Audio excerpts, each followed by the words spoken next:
Welcome! You're listening to the Uncharted Lancaster podcast, where we explore the hidden histories, forgotten places, and long-buried secrets of Lancaster County.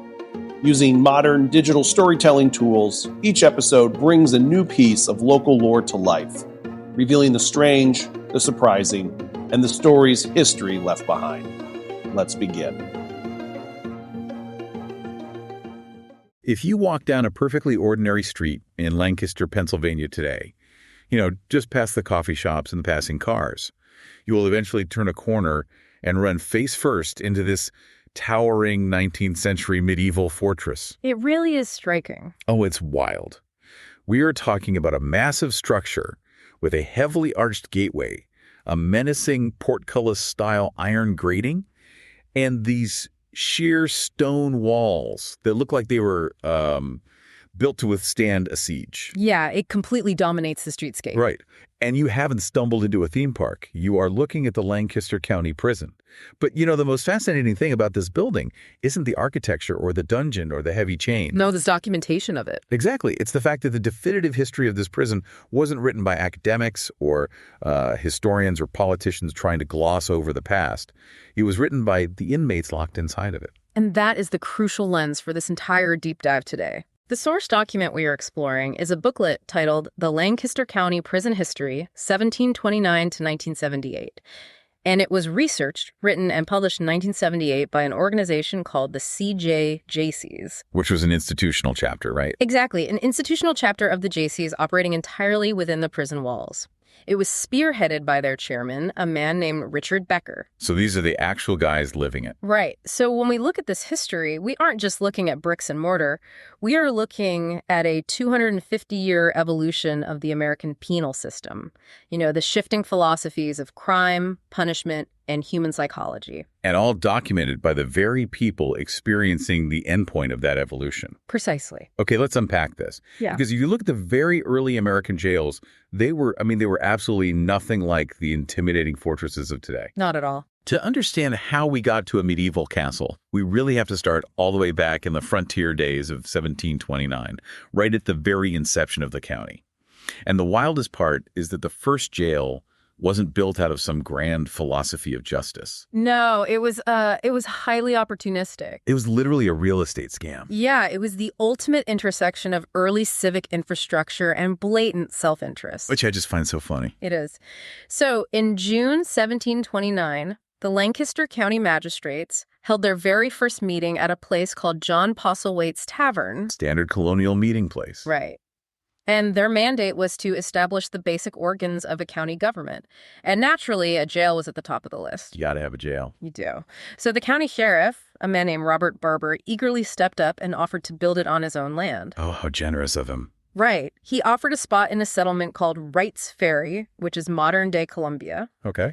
And by November of that year, he had constructed what they called the common jail, using that old British spelling, GAOL. Yeah, and the source actually includes an artist's conception of this jail because, unsurprisingly, nobody bothered to preserve the original architectural plans for what was essentially a wooden box. It was very rudimentary. It was. That is exactly what it was. A crude log hut with no windows, surrounded by a pointed log stockade fence. Very frontier. It looks like a temporary fur trapping outpost or something. But Sheriff Barber and his wealthy neighbors, men like John Wright and Samuel Blunston, they didn't build this out of a deep passion for frontier justice. Oh, absolutely not. They built it because they were playing a massive game of political chess with the provincial government. They understood a fundamental rule of colonial bureaucracy. A court proceeding, that could be held anywhere. You could do it in a tavern, a barn, someone's large parlor. Right, you just need chairs. Exactly.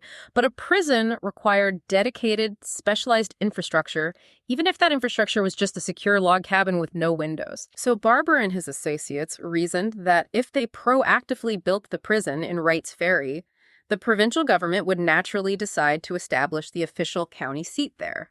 Because the jail's already there. Right. It brings the courthouse and the central marketplace right along with it. Which means all that undeveloped land that Barber and his friends owned around that log hut would instantly skyrocket in value. It was a highly calculated investment strategy. It is the exact same playbook we see today. like when modern cities offer massive tax breaks and build custom rail lines just to convince a massive tech company to build their headquarters in a specific neighborhood. That's a perfect analogy. They were basically using a windowless log jail to artificially inflate their own local real estate prices. They really were, but they severely underestimated the political leverage of another man. Andrew Hamilton. Yes, Andrew Hamilton was a much more powerful, connected politician who lived in Lancaster. And he wasn't about to let Wright's Ferry get all that sweet real estate money. Exactly. He simply outmaneuvered the Wright's Ferry syndicate. He convinced the provincial government to make Lancaster the county seat instead. And naturally, Hamilton had already conveniently bought up the title to most of the property that is now the city of Lancaster. Oh, he certainly had. He pulled the exact same real estate scheme. He just had the political muscle to actually execute it. Which meant that the moment Hamilton won, Sheriff Barber's log cabin jail out in Wright's Ferry was rendered completely useless. It's a windowless box on a guy's lawn. Pretty much. It was obsolete almost immediately. The county only used it for about 7 years before abandoning it entirely in 1736. Wow. Yeah, the magistrates actually had to pay Sheriff Barber out of the county coffers for the defunct building as they moved all operations to the new county seat. And a nice little severance package for him. It was. And this forced them to build a new jail right in the city of Lancaster at the corner of Prince and King Streets. Which really sets the stage for a total collapse of the social contract. It does. It's a dark pivot. Because that new jail at Prince and King Streets started as another log building, right? And then it eventually got some stone additions around 1750. Correct. But the inherent physical weakness of that structure led directly to one of the darkest, most horrific events in the county's history. It really tests the fundamental purpose of the institution. Yeah, it forces you to ask what a jail is actually, fundamentally designed to do. Is it just a cage to hold people in, or is it supposed to be a sanctuary that keeps the outside world out? And if we connect this to the bigger picture, that philosophical question was violently tested in 1763. Just a horrific story. It really is. To understand the mechanics of this failure, we have to look at the broader frontier anxiety of the time. There had been violent, completely unrelated conflicts between Native Americans and European settlers out in central and western Pennsylvania. Miles and miles away. Right. But a group of Scots Presbyterian settlers from near Harrisburg were seeking retribution for those distant attacks. And they directed that anger locally. Yes. Rather than traveling to the actual sites of conflict, they misdirected their vengeance entirely. They targeted a peaceful community of Conestoga Indians living locally near a village called Highville. It was just pure, blind mob violence. Utterly blind. They attacked the Highville camp and slaughtered the elders. And the only reason the younger members of the community survived, including mothers and their nursing infants, was because they just happened to be out in the surrounding countryside peddling baskets and produce when the mob arrived. It was a horrific scene, and when local government officials found the aftermath, they panicked. Of course. They realized these surviving families were being hunted, so they took them and locked them inside the Lancaster County Prison for their own protection. Which sounds logical on paper, I guess. Well, the officials were relying entirely on the psychological weight of the institution rather than its physical strength. Ah, right. They assumed that a government building representing the rule of law and the authority of the crown would act as an invisible shield. Like nobody would dare attack a royal building. Exactly. But on the following Sunday morning, while the citizens of Lancaster were attending church services, that same mob of Scottish settlers rode right into the city. In broad daylight. Yes. They bypassed the civic authority completely, broke into the jail at Prince and King Streets, and murdered every single survivor down to the infants. It became known as the infamous Paxton Boys massacre. Reading how the JCs, the inmates, documented this in 1978 is chilling. Because you are reading inmates describing a moment where a prison completely failed to protect the people locked inside of it. It's a very sobering passage in the text. I keep trying to visualize how a mob just casually breaches a county jail. Yeah. Like if I picture a prison today, an armed mob isn't just waltzing through the reinforced steel and the electronic sally ports. Yeah. Was the security in 1763 just that abysmal? Well, we really have to strip away our modern conception of institutional security. Okay. Structurally, the 1736 jail, even with those later stone enhancements you mentioned, was essentially just a large, fortified house. Oh, wow. Yeah. Just a house. Basically. It had heavy wooden doors and iron bars on the windows, sure, but it lacked perimeter walls. It had no defensive choke points, and it didn't have a dedicated armed garrison. So who was guarding it? The sheriff at the time, John Hay, was practically alone. He was completely powerless to repel 50 armed frontiersmen. 50 guys against one sheriff and a wooden door. Exactly. The mob didn't see a fortress. They saw a door standing between them and their target. The physical architecture simply could not enforce the law when the society around it decided to completely abandon the social contract. That structural vulnerability must have haunted the county for decades. It was a constant source of civic anxiety. Even when they tore down that building and constructed a newer, supposedly stronger solid stone prison on the exact same lot in 1775, it was never enough. No, it was still fundamentally flawed. Right, because it was still just a building sitting right on the sidewalk. Yeah. By the 1820s and 1830s, the local grand juries were just in a state of constant rebellion over it. They were deeply unsatisfied. The source document actually notes that these grand juries were continually presenting complaints, basically begging the county to build something based on, quote, the most approved modern principles of architecture. Because the mindset regarding incarceration was shifting radically during this period. Right. The grand juries didn't just want thicker walls to stop another mob. They wanted a completely new paradigm of punishment. They wanted to control the inmates differently. Yes. They were pushing for a facility designed specifically for separate confinement at labor. Which means solitary. Yes. The county commissioners realized that endlessly patching up a stone house on a public sidewalk was a failed strategy. It clearly wasn't working. They needed a structure that projected absolute, unyielding state power to the outside world while perfectly controlling the human beings on the inside. And to do that, they had to go big. Very big. So in late 1848, they hired the celebrity architect of the era, a man named John Haviland. Haviland was world famous, right? Yeah. Like he was designing prisons across America and Europe. He was the preeminent expert in penal architecture at the time. And he did not give Lancaster a subtle blend into the background civic building. Not even a little bit. No, he gave them the towering, terrifying Norman castle that still stands today. He designed a 180-foot front facade, 4 massive 50-foot towers, and an arched gateway with a lowering iron portcullis. A literal portcullis. Yes, Yeah. like something out of Game of Thrones. And this wasn't an accident or just an artistic whim on his part? Not at all. Haviland's design was a highly intentional, almost exact replica of an 18th century castle in Lancashire, England. Oh, really? I didn't realize it was a replica. Yes. He utilized a very specific architectural language, Norman architecture, which is characterized by massive proportions, very thick walls, and those heavy rounded arches. It definitely feels heavy when you look at it. And that's the point. This style was originally developed in the 11th century by the Normans to psychologically dominate the conquered English population. Wow. So it's literally designed to make you feel small. Exactly. By replicating it in Pennsylvania, Haviland was engineering a building that communicated intimidation, ancient authority, and inescapable permanence. And he built it out of this local red Cocalico sandstone, which gave it this imposing, heavy, almost bloody hue. It's a very distinct color. But inside that ancient-looking shell, it was incredibly high-tech for 1851. It was cutting edge. They outfitted the prison with its own internal gaslighting apparatus. Richard Becker points out in the history that at the time it was built, it was only the second prison in the entire world to have internal gaslighting. Right after the famous Pentonville prison in London. Which is just crazy for a county jail in Pennsylvania. Plus, Haviland designed this massive 110-foot central polygonal tower. And that wasn't just decorative either. It was a thermodynamic engine. That tower is a brilliant example of 19th century passive engineering. How did it work exactly? Well, before the invention of electric HVAC systems, managing the air quality in a massive stone building filled with hundreds of confined people was a severe logistical challenge. I can imagine it must have smelled awful. Not just that, but airborne diseases like tuberculosis ran rampant in stagnant air. It was a massive health hazard. Oh, right. So Haviland designed that 110-foot central tower to act as a colossal air shaft. By leveraging basic thermodynamics, the simple principle that hot air rises, the sheer height of the tower created a continuous, powerful updraft. So it literally sucked the bad air out. Yes.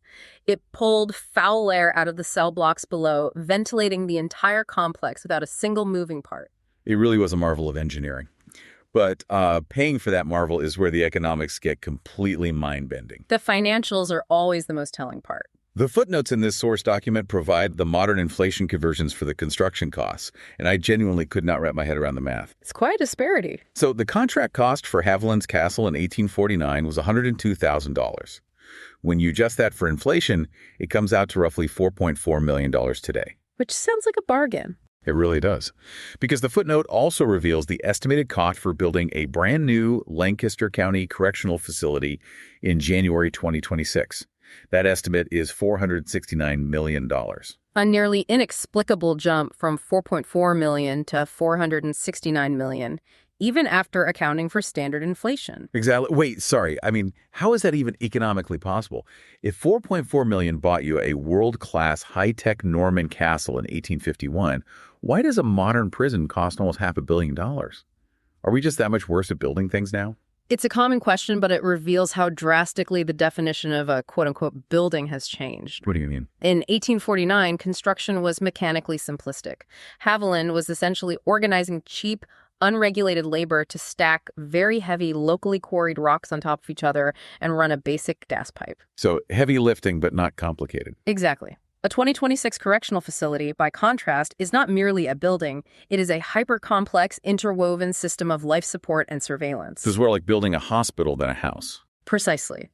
It is a hospital, a psychiatric ward, a high-security bunker, and a self-contained city all at once. Okay, that makes more sense. That $469 million price tag encompasses advanced, multi-zoned HVAC systems equipped with HEPA filtration to prevent the spread of airborne pathogens like COVID-19 or drug-resistant TB. Right, you can't just build a big tower and hope the hot air rises anymore. Exactly. It also includes incredibly expensive electronic locking mechanisms, vast networks of digital surveillance, fire suppression systems that meet rigorous modern codes, full ADA accessibility, and earthquake-resistant structural steel. Just massive regulatory requirements. Furthermore, modern construction is subject to a web of environmental impact studies, zoning litigations, and the inflated pricing of specialized security contractors who operate in a very niche, semi-monopolistic market. So the regulatory and technological floor has just been raised so high that you really can't just stack sandstone anymore. You really can't. Yet even in 1849,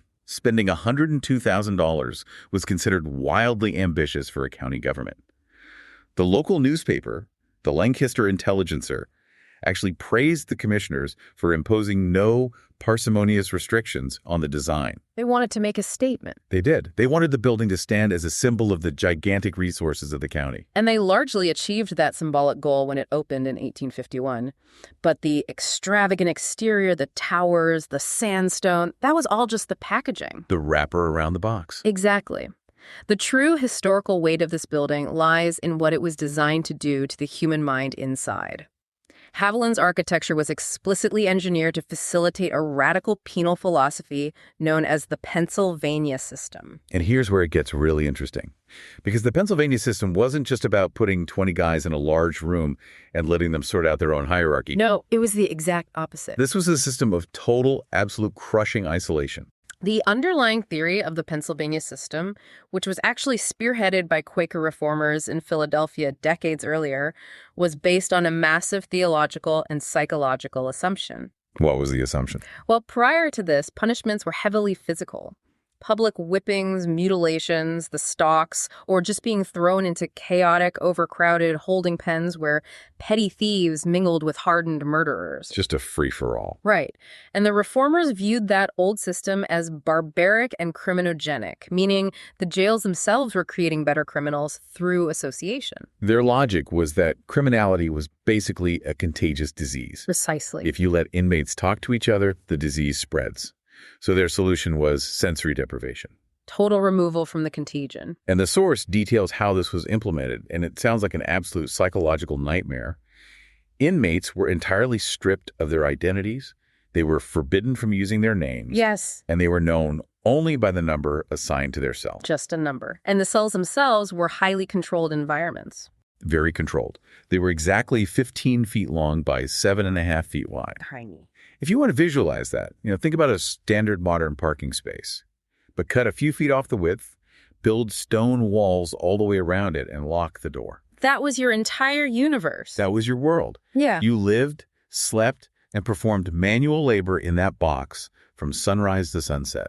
The intent behind this extreme isolation was theoretically noble, albeit deeply arrogant in its misunderstanding of human psychology. They thought they were helping them. They did. The authorities genuinely believed that if you placed a person in total silence, removed all corrupting worldly influences, and provided them only with a Bible and rudimentary labor, the sheer weight of the isolation would force them to look inward. Just sit and think about what you did. Yes, they believed the inmate would organically reflect on their crimes, realize the error of their ways, and achieve a state of spiritual penitence. Which is literally where the word penitentiary comes from. A machine designed to manufacture penitence. But they designed that machine to be perfectly merciless. I mean, listen to how the doors were engineered. Each cell was equipped with a massive steel grate door to allow for air circulation from that central tower we talked about. Right. But mounted directly outside of that grate was a solid wooden door. A dual-door system specifically designed to weaponize sensory input. Oh, weaponize is a good word for it. The guards could close the solid wooden door over the grate to plunge the cell into total darkness and absolute silence as a form of immediate behavioral control. It's basically a 19th century stone isolation tank. It was. And it's fascinating to read how the society at the time viewed this, because our modern conception of cruel and unusual punishment recoils at the idea of locking someone in a silent box for years. We recognize it as psychological torture. But the grand jury back then praised it. They believed this solitary labor system was the, quote, surest safeguard against crime. They were very proud of it. They actually thought that paying the prisoner a tiny wage for their cell labor, after deducting the cost of their food and clothes, obviously, would instill habits of industry. We really have to analyze the stark contrast between their philosophical intent and the biological reality of the human brain. Yeah. To the 1851 commissioners, they were providing a structured, clean, and predictable environment. I mean, they gave them 3 meals a day. Right. The source notes the daily diet. A pound of bread, a pint of coffee, half a pound of beef and soup, 4 potatoes, evening mush, and a half gallon of molasses per month. It sounds kind of bland, but not terrible. From a purely caloric standpoint, that was likely more consistent nutrition than many impoverished laborers received on the outside at that time. You weren't starving, but you were locked in a 15 by 7-foot box. And if you couldn't handle the psychological pressure, or if you broke the rigid rules of silence, the punishments were draconian. Very much so. First, they just cut your food rations. If you were deemed refractory, you were thrown into a dark cell with nothing but 8 ounces of bread a day. And if you really rebelled. Yeah, if you really rebelled, they took you down to the dungeon. The dungeon represents the architectural underbelly, where the lofty ideals of the Pennsylvania system completely broke down into primitive cruelty. The JC's describing this dungeon in 1978 is wild, because they are sitting in a modernized version of the prison, writing about the nightmares buried right beneath their feet. The physical proximity is striking. The dungeon was located in the cellar under the main cell block. It had dirt floors. The stone walls were perpetually damp. And the sanitation was non-existent. Oh, sewer rats ran freely through the darkness. And because it was located under that massive 110-foot central tower, the brickwork in the ceiling was laid in this dizzying, bizarre spiral pattern designed to support the immense weight above. Just a deeply oppressive space. And the physical restraints built into that space were basically medieval. Yeah, the walls had these semicircular concaves built into the stone, about 4 feet across. Like little alcoves. Right. And inside each concave was a pair of iron manacles for the wrists on one side and leg irons on the other. Guards would chain men into these tiny, dark niches, forcing them to stand or crouch in the pitch black as punishment. It's horrific. They also had what they called bullpen isolation cells down there. No beds, no windows, no bathroom facilities whatsoever. Just you, the dirt, the dark, and the rats. It's hard to even fathom. To claim that this system was a humane, enlightened alternative to a public whipping just shows the incredible capacity for societal self-delusion. It perfectly illustrates the tragedy of the Pennsylvania system. The reformers hypothesized that total isolation would cure the criminal soul. But they were wrong. Completely wrong. Human beings are inherently social, stimulus-driven creatures. When you completely sever a human mind from external sensory input and social interaction, it doesn't default to peaceful spiritual reflection. Oh, it breaks. It defaults to severe psychological distress, hallucinations, and deep psychotic breaks. The system, designed to save their sanity, actively destroyed it. And while the inmates were slowly losing their minds in these solitary boxes, the prison administrators realized they had accidentally created something else entirely. An economic engine. Because the inmates were forced to labor in their cells from sunrise to sunset to learn those quote-unquote habits of industry, the prison organically transformed into a highly efficient, massively profitable manufacturing hub. This is where the narrative pivots from the psychology of punishment to the ruthless economics of captive labor. Yeah. By the 1860s, the philosophical goals of the Pennsylvania system were rapidly being overshadowed by the sheer volume of commercial goods the inmates were producing. The prison was operating exactly like an industrial factory. Exactly like one. It is wild to see how blatant they were about it. By 1863, the prison board was literally printing broadside posters and plastering them around town to advertise inmate-made goods. They weren't hiding it at all. Not at all. The source text includes a transcript of one of these posters. It says in bold lettering, "Important notice.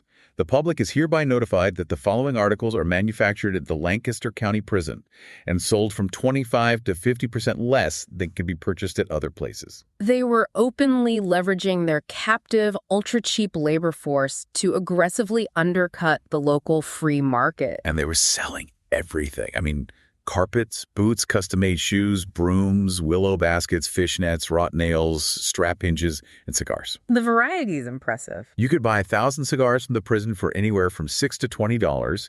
They even had a line on the poster offering a liberal discount allowed to dealers. The scale is just staggering. The 1868 production records illustrate just how deeply entrenched this industrial model had become. What do the records show? The prison administrators meticulously tracked the specific occupations of the sentenced inmates. For example, they had 9 men weaving carpets, 6 men rolling cigars, and 6 men making shoes. So small, dedicated workforce. But the output was vast. In 1 year, those 9 weavers produced over 6,000 yards of carpet.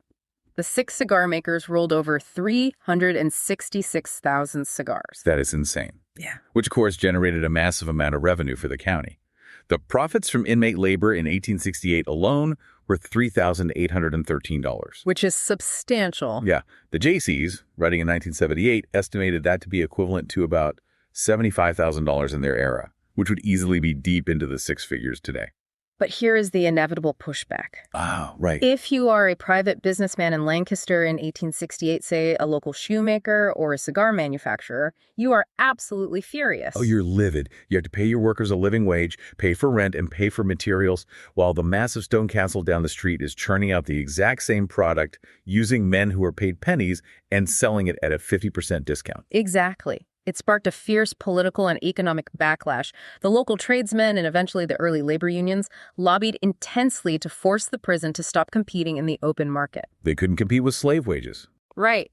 They recognized that state-subsidized captive labor is fundamentally incompatible with a fair, free market economy. I find this paradox so frustrating because it is a debate we are literally still having today. It hasn't gone away. Society demands that prisoners be productive. We want them to learn skills, to pay off their debt to society, and to offset the massive tax burden of running the prison. That's the ideal, yes. But the absolute second an inmate actually produces something of value that people want to buy, the free market screams that it's unfair competition and shuts the whole program down. We want them to work, but we refuse to let them actually compete. You have identified one of the most enduring hypocrisies of the American penal system. The mandate is always, quote-unquote, rehabilitation through industry, but that industry is strictly corralled the moment it threatens private capital. So what happened in Lancaster? Well, in Lancaster, the private sector ultimately won that battle. They forced the prison to dismantle its commercial manufacturing operations. Which solves the political problem. But that left the prison administration with a massive logistical crisis. You still have hundreds of inmates who require daily occupation to maintain institutional security and prevent psychological collapse. If they can't make cigars for the public, what do? They turn inward. If they can't sell to the outside world, they decide to produce solely for themselves. Exactly. The source documents how, by the 1930s and 1940s, the labor model had completely shifted away from the sweatshop in a cell model to institutional maintenance in agriculture. They cultivated a massive vegetable garden operating right inside the prison walls. It was an elegant solution to their economic problem. Yeah. By achieving a double crop within the walls, they produced immense quantities of fresh food to feed the prison population. This drastically lowered their operating costs without triggering the wrath of the local grocers. And the specific details the JCs dug up about this garden are just wonderful. They're very charming. In 1948, the local Sunday News did a feature on the prison garden, noting it was one of the most productive plots in the entire city. They reported a record of finding 73 tomatoes growing on a single stalk. 73. Right. Warden Walter Enfaus is quoted in the article saying, "Tomato and onion sandwiches seem to be a favorite lunch, and we have plenty of both. Prisoners often pass up hot foods for the tomato and onion combination." It's such a vivid detail. I love this detail so much. You have this grim, terrifying Norman castle designed to crush the human spirit, and inside, the inmates are just genuinely enjoying fresh tomato and onion sandwiches they grew themselves. It acts as a profound, humanizing counter-narrative to the brutality of the architecture. It really does. It demonstrates that even within the most rigid, mathematically designed system of sensory deprivation and control, the innate human drive to cultivate life, to find small sensory comforts, and to connect with the natural world persists. And speaking of complete pivot and how spaces are used, remember that terrifying dungeon? The one with the chains and the rats? Yeah. The one with the semicircular chains and the sewer rats. By the 1940s, the philosophy of punishment had shifted so far away from the Pennsylvania system that the dungeon was completely obsolete. So what did they do with it? They cleaned it out, eradicated the rats, and turned it into a root cellar. A root cellar? The JCs note that the castle dungeon was repurposed to store pallets of canned goods shipped in from the Rockview State Penitentiary. The physical transformation of the space perfectly mirrors the philosophical transformation of the institution. A chamber designed for psychological torture was literally reclassified as a pantry. A pantry? It's wild. However, we must be careful not to let the charm of tomato sandwiches and root cellars soften the overriding reality of the institution. Right. Because while the daily routine evolved into agriculture and maintenance, the physical architecture of the prison was simultaneously serving as the theater for the state's most absolute, irreversible exercise of power. Capital punishment. We have to talk about the executions. Yeah. Because for a significant portion of Lancaster's history, this building was where the ultimate punishment was administered. The evolution of how and where the county executed people is a dark but vital component of this history. Yeah. In the early frontier and colonial days, from roughly 1759 up to 1832, executions were inherently public events. They were held outside the jail walls in open commons, and they function as macabre civic spectacles. And the list of capital offenses back then was much broader, wasn't it? Oh, significantly. You could be hanged for murder, obviously, but the source notes people were also executed for burglary, spying during the Revolutionary War, treason, robbery, and rape. It was a very harsh legal code. But societal palates eventually began to sour on the sheer brutality of public hangings. In 1834, a new law made public executions illegal in Pennsylvania, mandating that they be moved privately inside the prison walls. But we must recognize that the legal definition of private was highly elastic. The source documents that sheriffs could legally permit up to 200 people to be present inside the courtyard during a hanging. 200 people is a pretty big crowd for a private event. It certainly is. And even if you weren't on the official guest list, the neighbors were going to find a way to watch anyway. Oh, absolutely. Human morbid curiosity always finds a way. The history notes that enterprising property owners along East Orange Street, which bordered the prison, would literally rent out standing room on their porch roofs and upper-story windows so paying spectators could look over the stone walls and watch the gallows. Profiting off the execution. Yeah, one guy even built a makeshift wooden grandstand right on the street to sell tickets until the sheriff found out and forced him to tear it down. It just reveals this incredibly morbid societal obsession with retribution. It demonstrates that a legislative shift to quote-unquote private executions couldn't instantly erase centuries of culturally ingrained fascination with the theater of death. And as the executions continued inside the walls, the physical space of the prison itself was beginning to structurally fail. For instance, that grand 110-foot thermodynamic tower that Haviland built in 1850, Yeah. it had to be completely dismantled in 1893. I was actually wondering about that. If it was such a marvel of engineering, why did they tear it down? It comes back to the materials. Haviland designed a massive structure, but he built it out of local red cocalico sandstone. Which is pretty soft, right? Exactly. Sandstone is relatively soft and porous compared to granite or modern reinforced concrete.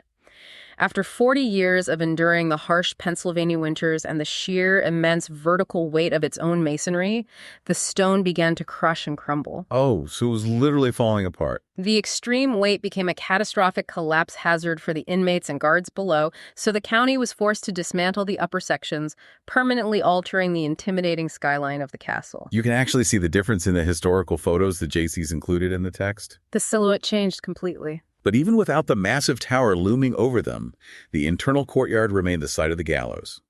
And the source details some incredibly harrowing executions from the early 20th century that highlight how mechanically flawed the whole process was. The records dispel any modern illusion that early capital punishment was a clinical, perfected science. It was often clumsy, terrifying, and prone to mechanical failure. Yeah. For example, in October 1907, they hanged 4 Italian men simultaneously for a murder. 4 at once.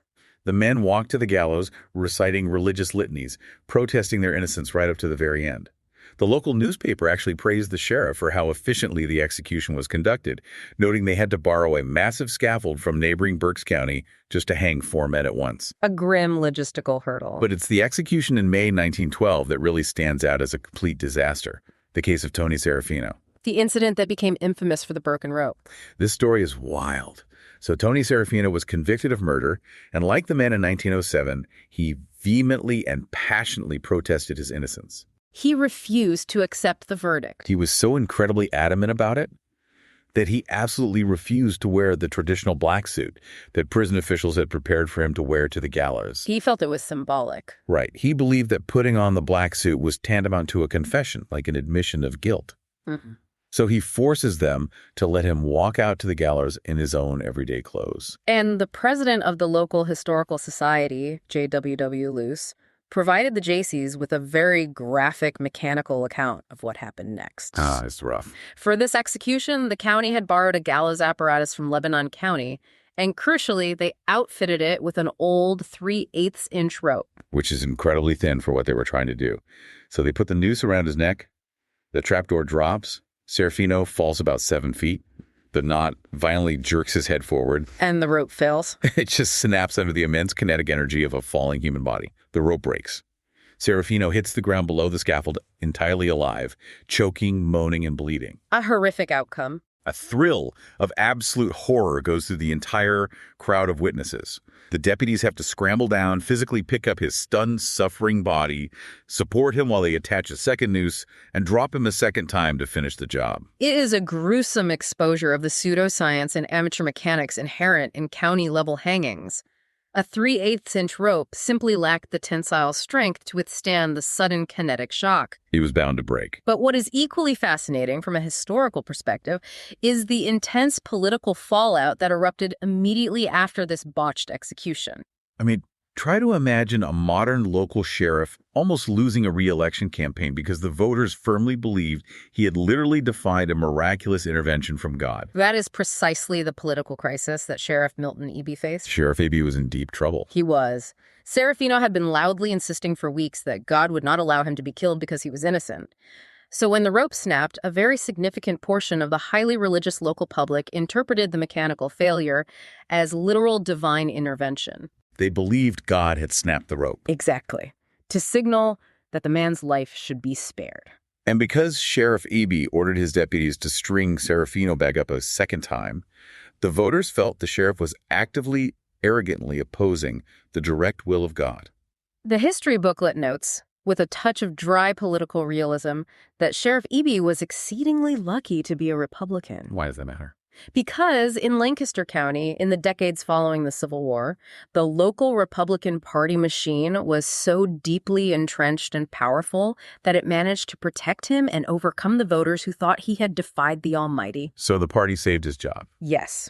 He survived the immediate political scandal, but the sheer horror of the event left a lasting cultural mark on the county. And it seems like it was the final straw because it coincided with a massive legislative shift regarding executions, right? It did. And tracking this legal evolution requires us to look objectively at the shifting statutes without necessarily endorsing the policies themselves. Of course. During the very appeals process for Serafino, prior to his botched hanging, the Pennsylvania legislature was actively debating the inherent cruelty of the gallows. They ultimately passed a law adopting death by electrocution in place of hanging. So hanging officially became illegal in Pennsylvania in 1912. Correct. And that legislative shift had a profound impact on the physical space of the Lancaster County Prison. From 1912 onward, capital punishment was entirely removed from the local county courtyards. But they were still sentencing people to death. Yes. Over the next few decades, the county courts still sentenced 8 men to death. The last one was in 1951, but those electrocutions were carried out centrally at state penitentiaries, not at the local jail. And the legal landscape just kept shifting back and forth. The death penalty was declared unconstitutional by the U.S. Supreme Court in 1972, which halted everything. Then the Pennsylvania legislature overrode a governor's veto to reinstate it in 1978. The laws were in constant flux. It just highlights how this one physical building constantly has to adapt to the wildly shifting legal and moral landscape of the state. Once the executions left the courtyard and the solitary confinement system was universally abandoned, the interior spaces of the castle were freed up for entirely new philosophies of justice. Which brings us directly to the massive internal transformation of the facility in the 1970s. The modern era. Exactly. As societal views irrevocably shifted away from both the pure psychological isolation of the 1850s and the manual factory labor of the 1860s, the focus pivoted heavily toward modern bureaucratic standards of incarceration, Right. with a strong stated emphasis on rehabilitation and reintegration. So in 1972, exactly 121 years after John Haviland finished stacking his Cocalico sandstone, the county poured over $2 million into a massive modernization and expansion program. Which was a massive investment. The footnotes calculate that to be about $16 million in modern money. They ripped out the obsolete 1851 cell blocks and expanded the prison's official capacity to 230 beds. But there's an incredibly bitter irony buried in the footnotes about this expansion. Oh, the paradox of the single occupancy cell. Yes. Explain that. The 1972 expansion was designed with the progressive intention of giving every inmate their own private, humane, single occupancy cell. They spent $16 million adjusted dollars to achieve this. But almost the instant it opened, the broader national trends of mass incarceration and rising crime rates just flooded the system. The capacity was instantly overwhelmed. Severe overcrowding forced the prison administrators to immediately double bunk inmates, cramming 2 people into cells explicitly engineered for 1. They spent millions to achieve a specific architectural intent and were instantly forced to break it. The physical plant simply could not keep pace with the systemic influx. However, despite the overcrowding, the 1972 upgrade did completely revolutionize the layout and operational function of the prison. They added a bunch of new stuff. They introduced entirely new wings dedicated to modern correctional concepts. For example, they constructed a dedicated outmate building on the west side specifically for the work release program. Which is such a massive conceptual leap from the old cigar sweatshop days. Instead of forcing captive labor inside the walls for the prison's own profit, the work release program allowed eligible inmates, they called them outmates, to physically leave the fortress every day. It was a very different philosophy. They went out into the community, worked for private outside employers, and were paid the actual legal market rate for their labor. It resolves the economic paradox we discussed earlier. By entering the free market as individuals rather than as a state-subsidized collective, they avoid undercutting local businesses. Furthermore, it fosters genuine financial responsibility. Because they had to use those paychecks to actually pay off their court fines, their legal costs, and restitution to their victims. And my favorite detail, they were charged a $4 daily fee just to live in the work release building. Charging them rent. Yeah. $4 in 1972 is about $30 today, so they were essentially paying rent toward their own prison maintenance. And the space itself was very different. It was. This outmate building operated almost completely independently from the main cell blocks.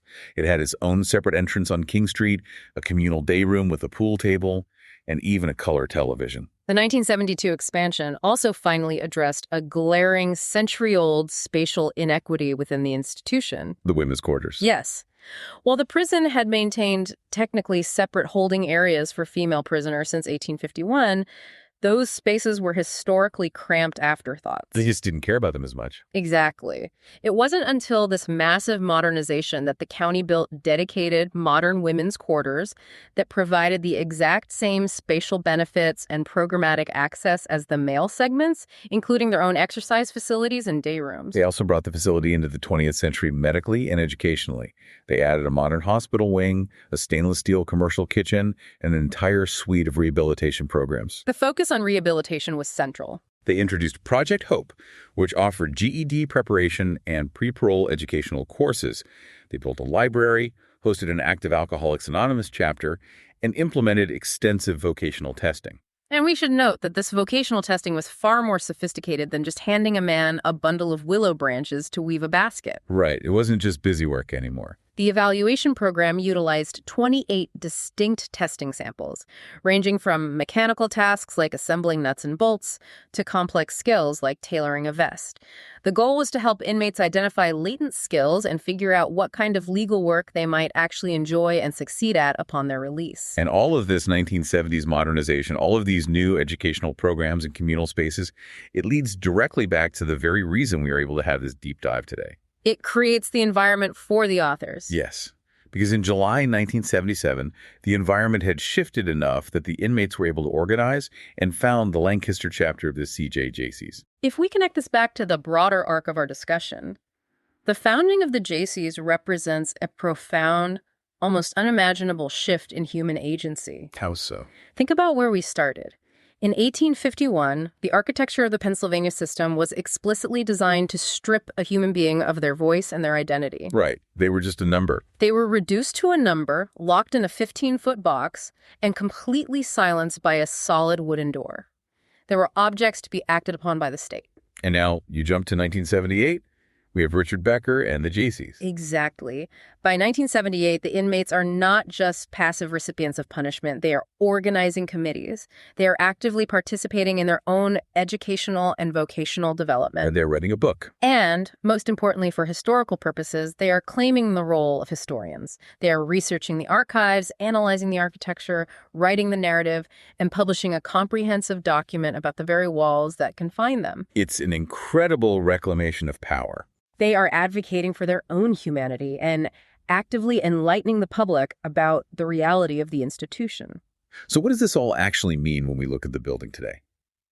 When Richard Becker writes the conclusion to this booklet in 1978, he has a fascinating perspective. He really does. He is an inmate. He knows intimately what happens inside. He has researched the history of the torture in the dungeons, the sensory deprivation, the broken ropes on the gallows.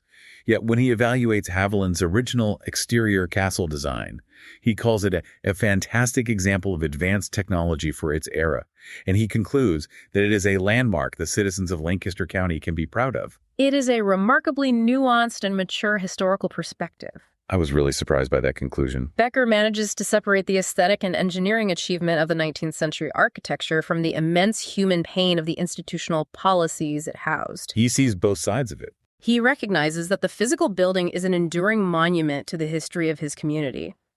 It stands as a permanent record of everything they got wrong and everything they tried to get right. It really makes you pause and think about the spaces we inhabit. I mean, we started this journey looking at a windowless log cabin that was built as a political pawn in a 1729 real estate scam. We did. We walked through the sheer tragedy of the 1763 Paxton Boys massacre, where a wooden jail fundamentally failed to protect the innocent from mob violence. We explored the terrifying thermodynamics of Haviland's towering Norman castle, built for the psychological hubris of solitary reflection. A long, dark evolution. And we finally arrived at a modern, complex, overcrowded, but program-rich facility whose definitive history was documented by the very inmates living inside it. It is a profound institutional journey. And it leaves us with a critical realization about the built environment around us. What's that? The massive civic buildings you drive past on your commute every day, the courthouses, the public schools, the municipal prisons, they aren't just static piles of brick, glass, and cocalico sandstone. They aren't just buildings. Exactly. They are the physical manifestations of centuries of evolving human philosophy regarding justice, punishment, education, and redemption. Every time they tore down a wall or built a new tower, they were responding to a shift in how society believed human beings ought to be treated. These buildings hold the echoes of every debate we've ever had about our social contract. They do. And tracing that evolution leads directly to a final, highly uncomfortable thought I want to leave you with today. Oh, boy. Okay. In 1851, the Haviland Prison, with its dual-door solitary confinement cells, was considered the absolute pinnacle of high-tech, humane rehabilitation by the greatest, most progressive minds of its day. They truly believed they were saving souls. Oh, right. Yet today, armed with a better understanding of psychology, we view those isolation dungeons as undeniably barbaric and destructive. Which raises the inevitable question about our own era. It does. 100 years from now, when the historians of 2126 look back at the standard practices of our modern 2026 justice system, the practices, architectures, and technologies that we currently defend as necessary, logical, and humane, what will they look back on with that exact same horror? The next time you find yourself turning a corner and facing a modern fortress of justice, ask yourself what invisible blind spots are built into our modern walls. Thanks for listening to this week's episode of the Uncharted Lancaster podcast. If you enjoyed the episode, be sure to subscribe and leave a rating or review wherever you listen. It really helps more people discover the show. For more fascinating local history, visit unchartedlancaster.com. And if you'd like to go deeper, check out one of Adam Zern's books at unchartedlancaster.com/books. Until next time, keep exploring.